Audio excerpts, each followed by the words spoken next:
vamos a ver un par de conceptos que usualmente no usamos en el lenguaje cotidiano y vamos a ir pues avanzando en nuestro estudio de las escrituras. Damos la bienvenida también a todos los amigos que luego nos ven por el Facebook, por el YouTube, y les damos las gracias. Ya muchos se suscribieron y están compartiendo estas clases y qué bendición que podamos hacer, contribuir con la evangelización compartiendo cada video. Les agradecemos mucho que nos den un me gusta, que compartan y que activen la campanita para que automáticamente les llegue la clase. Recuerden que va a ser una cada semana. Y como siempre empezamos con un repaso. Justo estábamos hablando de eso, ¿verdad? Vamos a repasar esto. Dijimos que el lenguaje de la Biblia es variado. Ya recordamos que son muchos los autores sagrados. En la clase de hoy vamos a mencionar algo más. Son muchas las épocas en que se han ido escribiendo los distintos libros, y entonces también son muchos los géneros literarios. En la clase anterior estudiamos los géneros literarios, ahora solo vamos a hacer un breve repaso. Y primero dijimos que había historia religiosa. Cuando vimos la estructura de la Biblia, dijimos que hay 16 libros históricos. Entonces, esos 16 libros serían ejemplo de este género literario. Tenemos a Josué, primera y segunda de Samuel, primera y segunda de Reyes, primera y segunda de Crónicas, Ruth, Esdras, Nehemías, Judith, Esther, Jueces y primera y segunda de Macabeos. Esos serían ejemplos de este género literario en la Biblia. Luego mencionamos que en la Biblia también hay relatos con mensaje religioso que pueden estar centrados en una época y en un ambiente que sí sucedió, pero que el relato no sucedió. Y ese ejemplo es el libro de Tobías y el libro de Job. Luego mencionamos la forma poética de expresión y mencionamos especialmente los poemas El Magnificat, que está en el capítulo 1 de Lucas, y el Benedictus. Por supuesto, todos los salmos y todo el libro del Cantar de los Cantares son expresión poética. Y luego dijimos la forma de expresión apocalíptica. Recordemos que Apocalipsis viene del griego y significa revelación. Principalmente este género literario lo usaron Ezequiel y Daniel. Y es un género literario en el que abundan figuras, signos, revelaciones, símbolos, animales, cuerpos raros, que a veces cuesta entender el mensaje implícito o el mensaje que lleva. Luego hablamos de la expresión profética y también pusimos de ejemplo todos los libros proféticos. Y como entre más repasamos, más grabamos, los vamos a leer de nuevo. Libros proféticos: Isaías, Jeremías, Lamentaciones, Baruch, Ezequiel, Daniel, Oseas, Joel, Amós, Miqueas, Nahum, Habacuc, Sofonías, Ageo, Zacarías y Malaquías del Antiguo Testamento. ¿Y del Nuevo? Juan. ¿Aló? Muy bien, esa es la expresión profética. Y luego un género que ya todos dominamos mejor, que son las parábolas. Luego hablamos de las alegorías y mencionamos los 7 yo soy del Evangelio de San Juan. A ver si recordamos algunos. Yo soy el buen pastor, yo soy la puerta, yo soy el camino, la verdad y la vida, yo soy el pan de vida, yo soy la vid y ustedes los sarmientos. Bueno, recordemos que esas son alegorías, que es una forma figurada de explicar ideas más abstractas o más espirituales. Luego encontramos la metáfora, que le da un significado impropio a las palabras que usa, como por ejemplo cuando Jesús nos dijo: vosotros sois la luz del mundo. Nos está invitando a iluminar el entorno en que vivimos con nuestro testimonio, con nuestras palabras, con nuestras ideas. Luego dijimos símbolo, que lleva conocimiento de algo que no se ve. Y como ejemplo mencionamos la bandera, ¿verdad? Una bandera toda verde con un círculo al centro. ¿Qué país nos recuerda? Un círculo amarillo. Brasil. La verde amarela, Brasil, ¿verdad? Entonces, inmediatamente que vemos esa bandera o algunas banderas más conocidas, ya nos recordamos de ese país.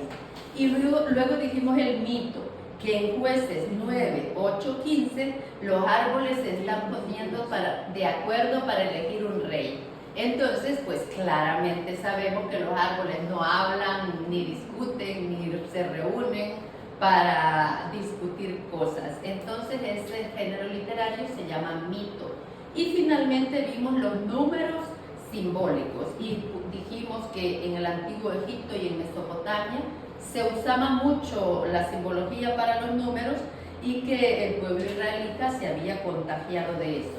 Mencionamos que el 2 significaba equilibrio, el 3 significaba perfección, el 10 tiene sentido de lo acabado y mencionamos 10 mandamientos, 10 plagas de Egipto, 10 insultos a Job y finalmente mencionamos el 40, que designa los años de una generación, un tiempo muy largo. Muy bien, tenemos un repaso de la clase anterior que era el lenguaje bíblico, géneros literarios.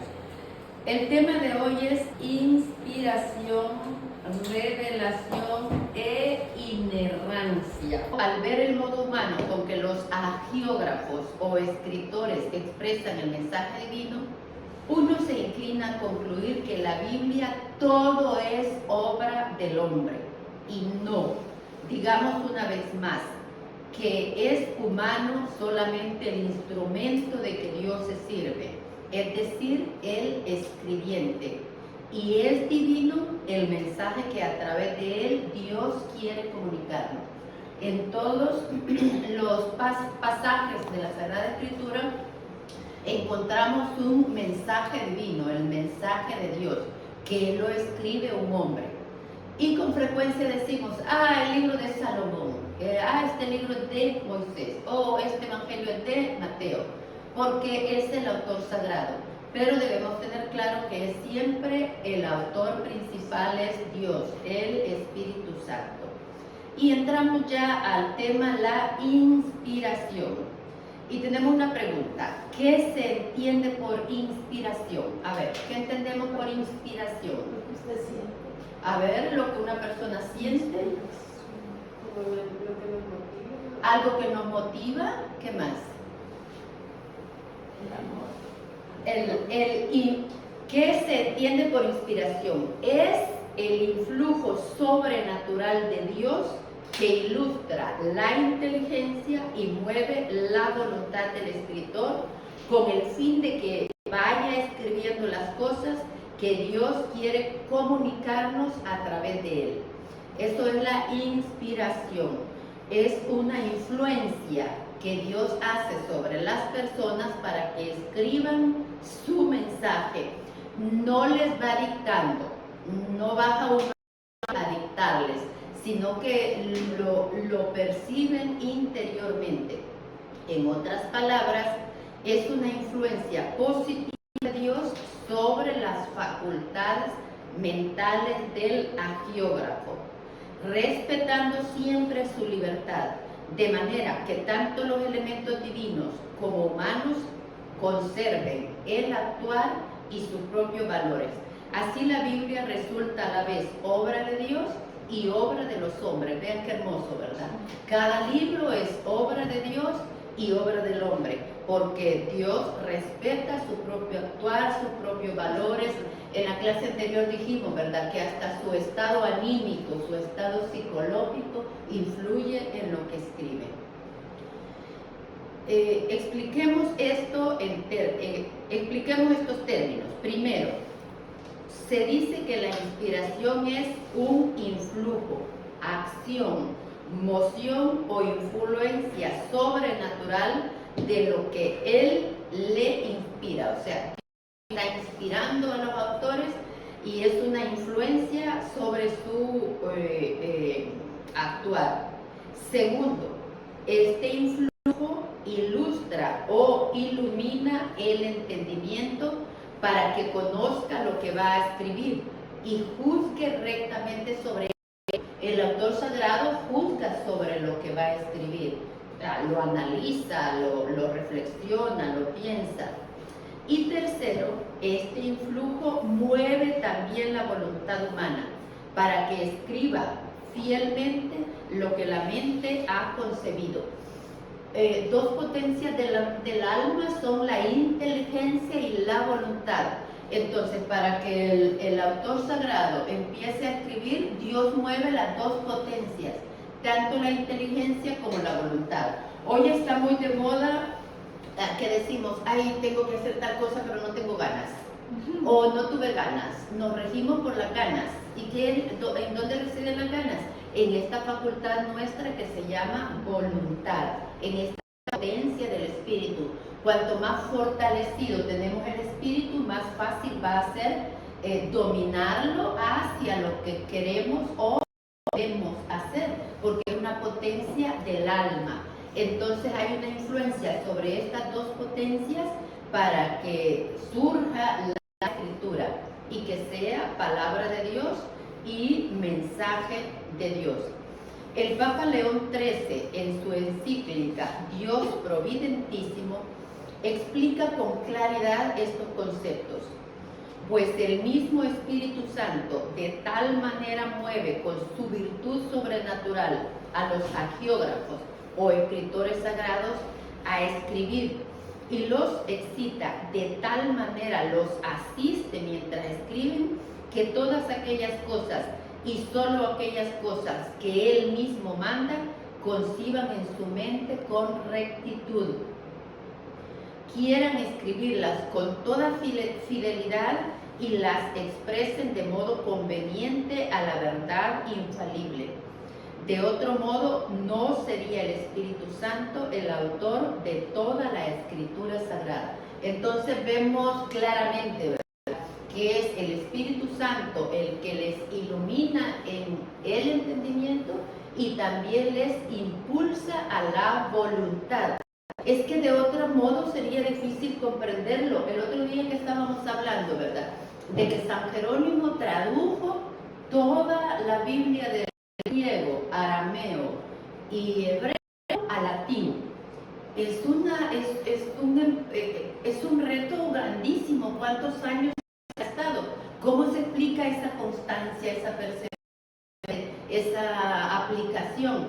Pues por un influjo exterior, la fuerza del Espíritu Santo que le sostiene en el esfuerzo, en el entendimiento. Con una hora que nosotros hagamos de estudio consciente o de oración profunda, estamos cansados. Entonces, también sobrellevar ese cansancio, sobreponerse a ese cansancio y continuar un día tras otro, en verdad se necesita también la fuerza del Espíritu Santo. 3 factores o elementos entran por tanto en la inspiración. Dios, autor principal, como inspirador. El agiógrafo o escritor secundario como inspirado y el libro como texto de inspiración. Entonces también ahí están 3 elementos concretos, ¿verdad? La inspiración divina, el autor sagrado y el libro, cuando ya lo ha concluido, ya está terminado, y que tenemos aquí en nuestra Biblia 73 libros. Y luego, importancia de la inspiración en la Biblia. Tan importante es este factor de la inspiración que sin él la Biblia dejaría de ser lo que es en realidad, palabra de Dios.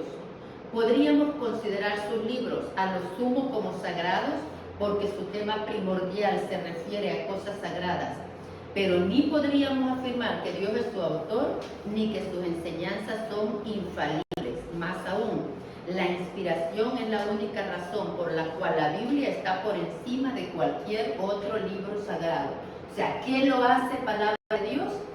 Que es inspirado por Dios, es escrito por el autor secundario, siguiendo la influencia, el influjo del Espíritu Santo.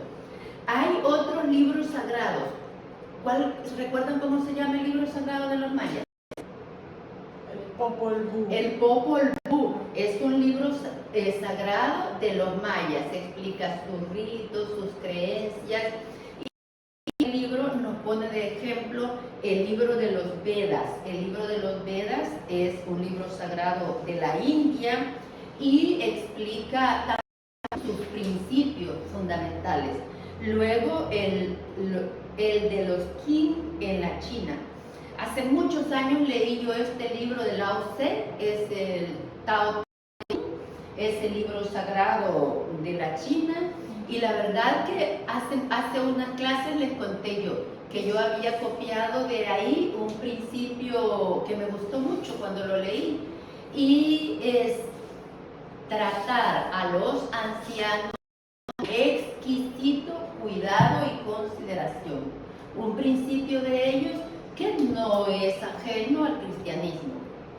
Y entonces es propio del taoísmo. Todos reconocemos que las culturas orientales tratan a los ancianos con mucho respeto y consideración como ejemplos de sabiduría, de experiencia. Y es bueno que también nosotros retomemos esos criterios, ¿verdad? Y mencionan también otros libros sagrados, el Avesta de los persas, Zen Avesta, el Corán. Son libros considerados como sagrados, pero no son inspirados directamente por Dios. Esa es la gran diferencia con la Biblia, ¿verdad? Que está inspirada por Dios. Son cartas de Dios a los hombres transmitidas por los agiógrafos, añade San Agustín. Y San Juan Crisóstomo dice, el Señor en persona habla por Isaías, por Elías y por boca de los profetas, dice San Clemente de Alejandría. O sea, los primeros seguidores de Cristo después de los apóstoles tenían claro que las escrituras eran palabra de Dios. Llamamos los santos padres. Y 7, finalmente esta misma creencia ha sido ratificada por la Iglesia Universal a través de los concilios como el Florentino, el Tridentino y el Vaticano I y II. Hemos hablado de la inspiración divina que reconocemos en los libros de la Sagrada Escritura. Y ahora tenemos a diferenciar inspiración y revelación.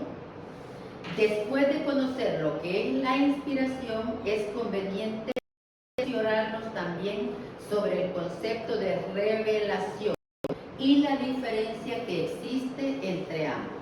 A ver, ¿qué se entiende por revelación? Algo que se mueve,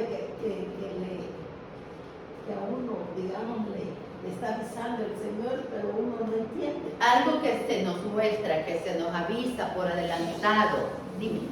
Algo que no se sabía y Ajá. que se nos muestra. Algo que no sabíamos y que nos muestra, se nos muestra. Muy bien.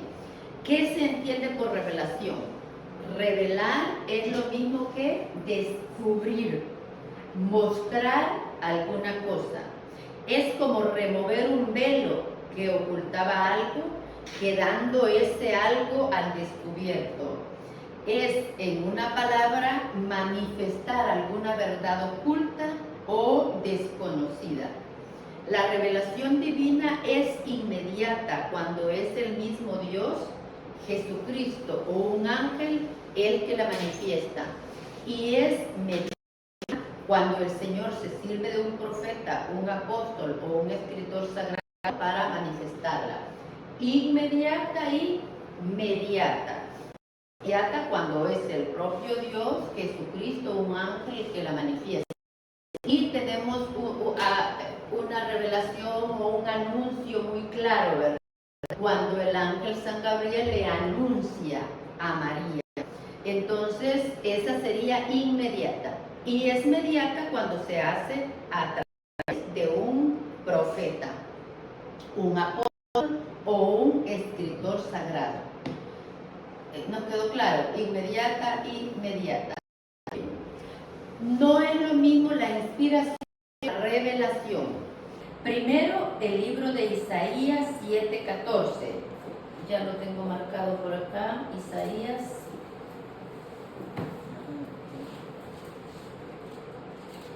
Lo pueden buscar en su celular, que yo tengo jóvenes de celular. Isaías 7:14.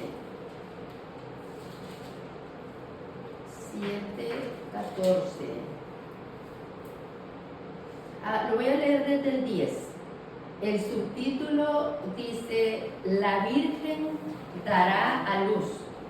Yahvé habló otra vez para Ahaz y le dijo: Pide a Yahvé tu Dios una señal, aunque sea en las profundidades del lugar oscuro y en las alturas del cielo. Respondió Ahaz: No la pediré, porque no quiero poner a prueba a Yahvé. Entonces Isaías le dijo: Oigan, herederos de David, ¿no les basta molestar a Dios, que también quieren cansar a Dios? El Señor pues les dará una señal.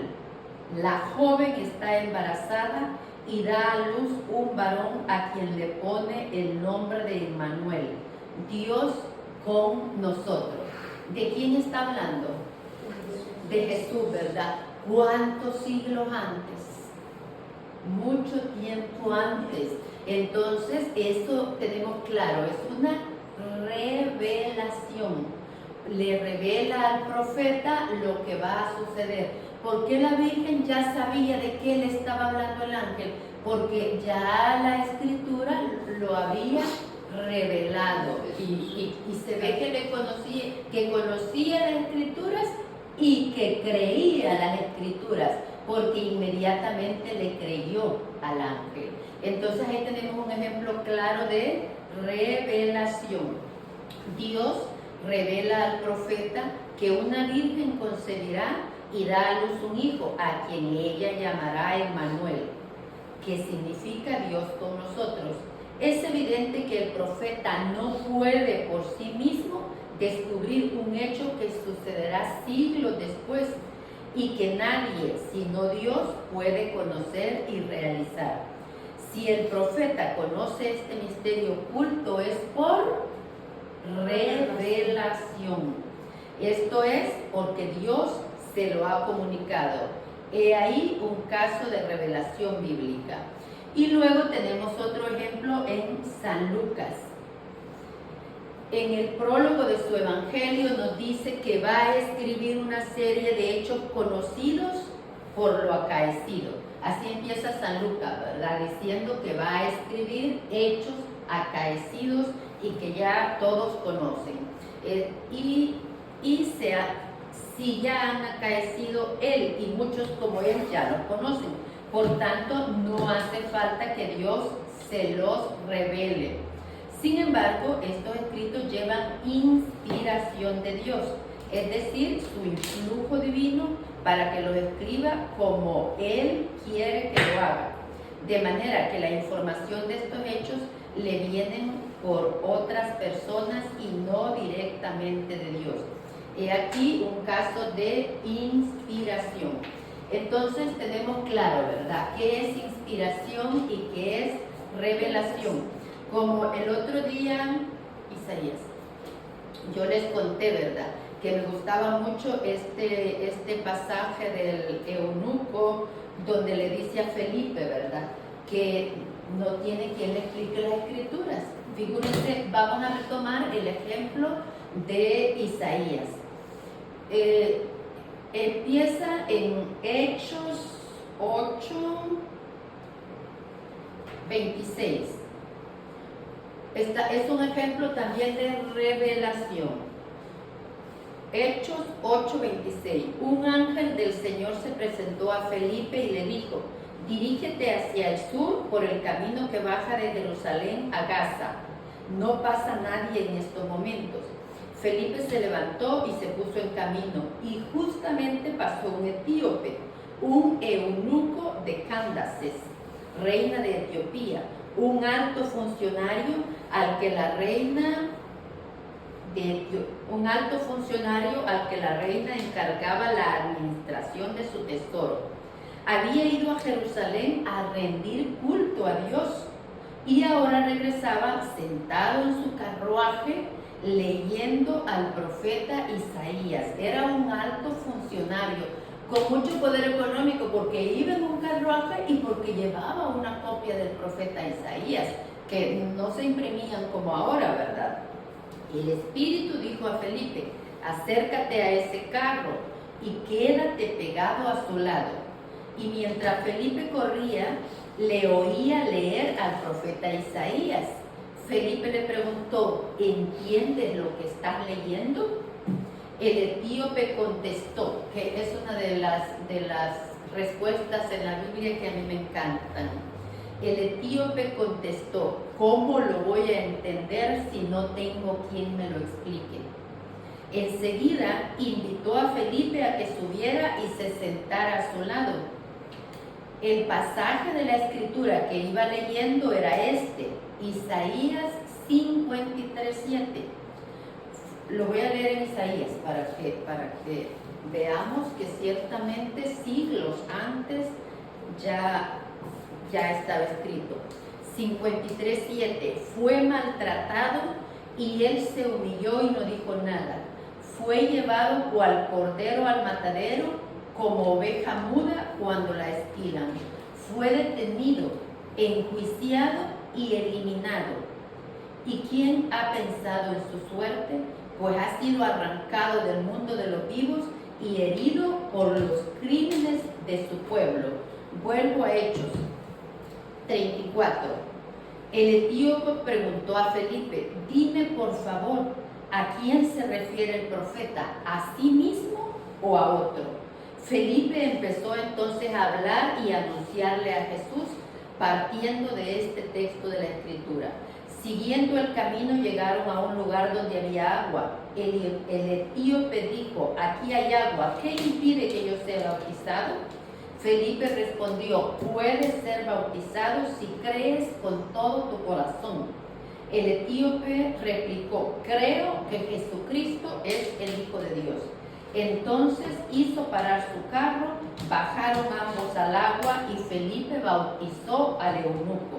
Apenas salieron del agua, el Espíritu del Señor arrebató a Felipe y el etíope no volvió a verlo. Prosiguió pues su camino con el corazón lleno de gozo. Vean qué interesante, venía de rendir culto en el templo, pero la escritura lo llena de ese gozo, lo convierte en realidad, porque se hace bautizar y dice: creo. Pero como estamos enfocándonos en que es un ejemplo de revelación, y quise enlazarlo con Hechos, porque a mí me gusta mucho este pasaje y esta respuesta del eunuco, pero nos queda bien claro, ¿verdad?, que Felipe le dice claro de que está hablando de Jesús.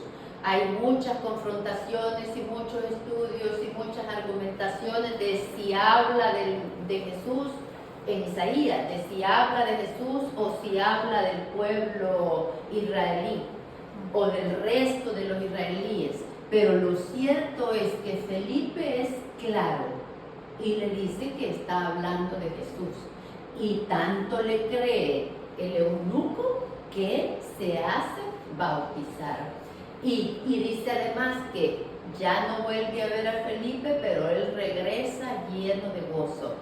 Para que tengamos en cuenta el gozo que nos dan la lectura, la meditación, la reflexión de las Escrituras, muchísimo más allá de todas las devociones buenísimas que tenemos. aparte de todas las devociones, también hay que introducir el conocimiento de las Escrituras. Y concluye el autor, la revelación pues viene de Dios, mientras que la es inspiración en la acción de Dios, por la que hace que su mensaje de salvación, transmitido por escrito en favor de los hombres, lleve el sello del influjo divino, aunque no sea revelado directamente por Dios, sino escrito por el autor sagrado. Entonces, tenemos claro que toda la Biblia está inspirada por Dios, por el Espíritu Santo, pero no toda la Biblia es revelación. Hay muchos otros ejemplos de revelación, pero toda está inspirada, pero no toda es revelación. ¿Ya nos quedaron claros estos conceptos? Perfecto. El tercero es inerrancia en la Biblia. Acuérdense, características de la Sagrada Escritura: inspiración, revelación e inerrancia. Se llama inerrancia a la ausencia de todo error en la Biblia. Esta información conlleva dos verdades. Uno, siendo la Biblia inspirada por Dios, toda su doctrina es palabra de Dios, ya que de una u otra forma expresa el pensamiento divino y por consiguiente no puede haber en ella error o falsedad de ninguna clase. Nos dice el Concilio Vaticano II, como todo lo que afirman los hagiógrafos o autores inspirados lo afirma el Espíritu Santo, se sigue que los libros sagrados enseñan sólidamente, fielmente y sin error la verdad que Dios hizo consignar en dichos libros para salvación nuestra. 2.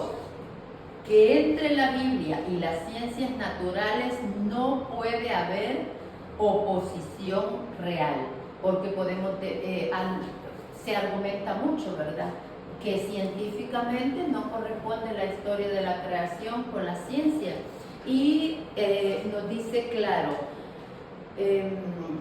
que entre la Biblia y las ciencias naturales no puede haber real oposición. Leemos en la Constitución Gozo y Esperanza del mismo Concilio Vaticano II, la investigación metódica en todos los campos del saber, si está realizada de una forma auténticamente científica y conforme a las normas morales, nunca será en realidad contraria a la fe, porque tanto las realidades profanas y las de la fe tienen su origen en un mismo Dios. Alguien ha dicho con razón que las ciencias naturales y la Biblia son dos páginas de un mismo libro escritas por un mismo autor que es Dios. Cuando vimos de qué nos habla Dios en la Biblia, vimos que de la creación.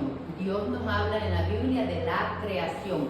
Pero el mensaje fundamental para nosotros es: Dios creó todo.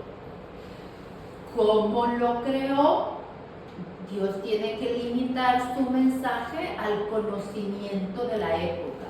Por más que Dios tenga conocimiento eterno y de toda la eternidad, nosotros con costo somos capaces, con costo le comprendemos lo que nos revela en nuestra época.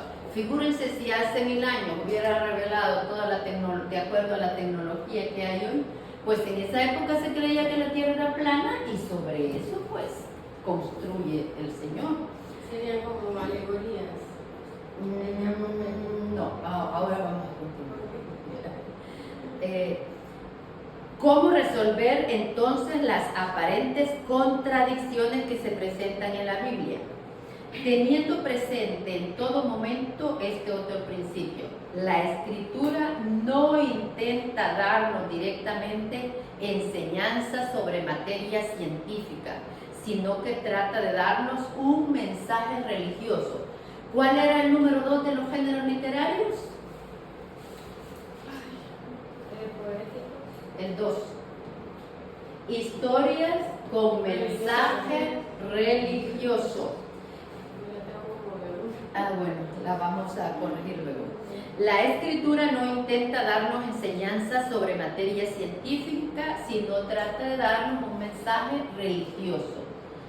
Por eso, cuando los escritores sagrados hablan de asuntos que rozan con las ciencias naturales, se acomodan al común sentir de la gente que lo rodea, bien sea juzgando de las cosas por las apariencias o bien sea usando un lenguaje figurado y poético. Este principio tiene vigor lo mismo cuando se refiere a las narraciones históricas que a los asuntos físicos, a interpretaciones biológicas o astronómicas y aún a crímenes y pecados. Lo cierto es que así como la ciencia vaya descubriendo que se creó el mundo, así fue como Dios lo creó. No tenemos conflicto con eso, ¿verdad? Vienen bien las palabras del Papa Pío XII en la encíclica Divino Aflante Spiritu. En los escritores sagrados, como entre los demás antiguos, se hallan ciertas maneras de exponer y narrar los hechos, propios de las lenguas semíticas, así llamadas aproximaciones, y ciertos modos de hablar hiperbólicos, más aún a veces hasta paradojas, con los cuales más firmemente se graban las cosas en la mente, cosa nada de admitir para quien rectamente siente acerca de la inspiración bíblica. Ha habido grandes estudiosos ateos que se acercan al estudio de Dios y se convierten. Cuando el científico va en busca de la verdad, al igual que el teólogo va en busca de la verdad, y con una recta intención, ambos van a encontrar la misma verdad. ¿Quién es el camino, la verdad y la vida? Dios. Entonces ambos van a encontrar a Dios, y hay testimonios de muchos científicos que ven claramente a Dios en la fisiología humana, por ejemplo, o en la creación. Es interesante la noticia que nos daba la prensa. 6 científicos ingleses, después de largos estudios sobre el origen del mundo y de la vida, han declarado solemnemente que están conformes con lo que la Biblia nos relata.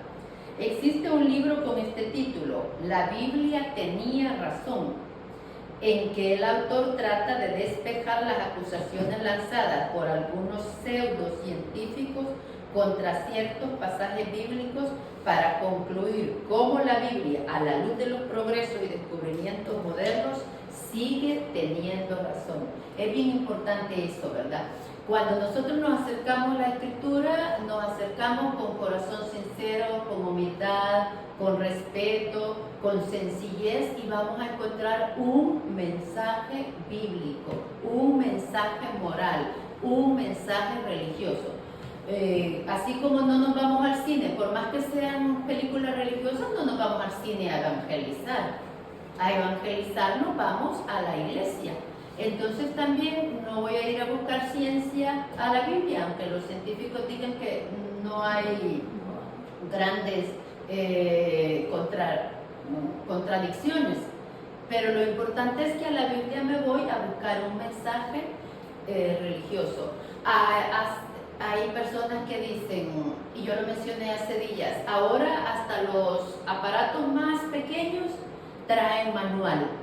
Y entonces, ¿qué es la Biblia? El manual de la persona humana, es nuestro manual de uso, nuestro manual de vida. A través de sus mensajes podemos potenciar al máximo nuestras capacidades, nuestro rendimiento, nuestro ser y hacer. Entonces eso es lo importante, el mensaje religioso que encontramos en la Biblia. Y luego dice el autor, concluyamos por tanto que la Biblia, por estar inspirada por Dios, dice la verdad, a pesar de que las apariencias nos hagan creer otra cosa. Basta profundizar su doctrina para que nos convenzamos de ello. Entonces, nosotros sigamos el estudio de la Biblia con esa sencillez y buena voluntad propio de un estudio religioso. Y luego, como hoy tenemos tiempo, la lección era cortita, vamos a hacer un examen. 1. ¿Qué se entiende por inspiración? Lo que uno siente. La influencia del Espíritu Santo de Dios que motiva y mueve al autor sagrado. Muy bien. 2. ¿Por qué es importante la inspiración en la Biblia? Porque La palabra de Dios. Correcto, porque eso hace que creamos que es la palabra de Dios, porque es Dios el que la inspira. Eso la convierte en palabra de Dios. Dijimos que hay otros libros sagrados, pero no son inspirados por Dios. 3. ¿En qué se diferencia inspiración y revelación? Ya dijimos, inspiración es la influencia, la acción, la moción del Espíritu Santo para escribir. ¿Y la revelación? La diferencia entre los tres fue que toda la Biblia es inspirada por Dios, Ajá. pero no toda la Biblia es revelación. Cuando se nos descubren hechos que van a suceder mucho tiempo después. Eso es revelación. Y última. ¿Cómo demuestras que la Biblia es inmune a todo error? ¿Por qué creemos que la Biblia no tiene error? tiene inerrancia. Bueno, ya se nos quedó una palabra nueva. Dime. Porque inspirada por el Claro, Espíritu Santo. porque es inspirada por Dios, porque Dios la inspira y porque no hay error en Dios. Pero el propósito de la Biblia no es hacer ciencia, sino hacer humanos, corazones nobles. Muy bien. Y luego nos invita a leer la palabra de Dios, nos invita a leerla con algún amigo o a asistir a algún estudio bíblico. Así que como siempre, ¿verdad? Les invitamos a todos nuestros amigos a que sigan la clase, a que le den me gusta, a que la compartan. Ya la mayoría ya se suscribió, así que hay que compartirla para que haya nuevos en nuestro grupo de lectura bíblica, y que activen la campanita, porque así automáticamente le llega cada clase inmediatamente que la sube nuestra experta. Bueno, muchas gracias, hasta la próxima.